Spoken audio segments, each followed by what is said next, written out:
Oh my god, you guys, Star Wars.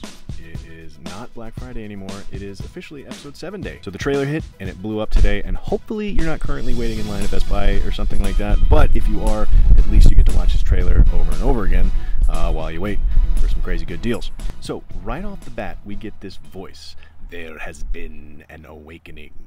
Have you felt it? Very emperorish, very bad guy, but like, who is that guy? Right? Who is that voice? I personally like the idea that's already floating around all over the place that maybe it's Andy Serkis's character, partially because I love Andy Serkis, and partially because I just keep forgetting that the guy's in the movie at all. But just the fact that the trailer leads with that VO, it really makes me think more about the title. Like, the title, The Force Awakens, just got way cooler specifically because of that VO in this trailer. But also right off the bat, we get Tatooine, or what I hope is Tatooine. There's all these rumors going around that it's a different desert planet, but that just wouldn't be nearly as fun. We get a good look at John Boyega first. He's all dirty and sweaty and panicky, and his uniform's all scuffed up, and he looks so real, not CG. We also get some of Daisy Ridley on a speeder on what we assume is this same desert planet, and riding that speeder with that hat and those goggles, she looks an awful lot like Princess Leia from Return of the Jedi. And I love the rumor that she's actually Han and Leia's kid, because it's fate, right? Of course she would be involved in this awakening, because it's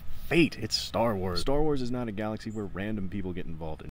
It's destiny. And then we get a look at Oscar Isaacs. We don't know who he is yet, but he's flying an X-Wing here. He's got a little scuff on his cheek too, because again, super real, super tactile universe that he's making here. And he's all packed into the cockpit of an X-Wing. He looks just like Porkins or Wedge or Biggs, you know, and that's gotta be the most uncomfortable seat in the cockpit of an X-Wing in the entire galaxy. And then we get the bad guy, what we assume is the bad guy, because I mean, he's got a red lightsaber, stumbling through this snowy kind of forest looking place, and he lights up that thing, and it's huge and long and it's unwieldy. It's not like a consistent lightsaber, and then the lightsaber hilts come out. There's been a lot of rumors about this lightsaber, about whether or not it's like a broadsword, or you know, whether or not the hilt is actually an exhaust because it's sort of an uncontrolled beam. You know, who knows what it is. I think it looks pretty cool. The prequels were so much glossier than the original trilogy, and then for this one to then kind of take a step back and like go back to a broadsword looking thing, I think is pretty cool. It's like we've gone so far down the road with like double-sided lightsabers and different slick looking blades and everything like that, that going so far down the road we kind of come back around to the start, and it's this big sort of bludgeoning kind of broadsword of a lightsaber. I love that. I think that's a great idea. But then I get chills. John Williams' score comes up, the Falcon, the Millennium Falcon, hits the screen, does a loop, and then squares off against some TIE fighters.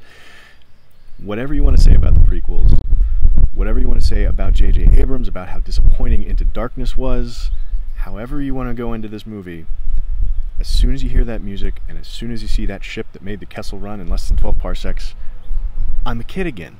I'm a little kid again, and I can't wait, and it's a whole other year. But this is going to be great. I'm going to go back and enjoy the rest of my Thanksgiving break. You guys let me know what you think in the comments down below. What's going on with all this stuff? Who's that voice? Who's that bad guy? What do you think of the lightsaber? What do you think of Daisy Ridley and John Boyega? They look pretty great. They look like they're a great part of this universe. Click like and subscribe. Come back next time for more movie news on CineFix Now. I showed this to my kid, by the way. She's only 6 weeks old, but she told me it's the best day of her life. So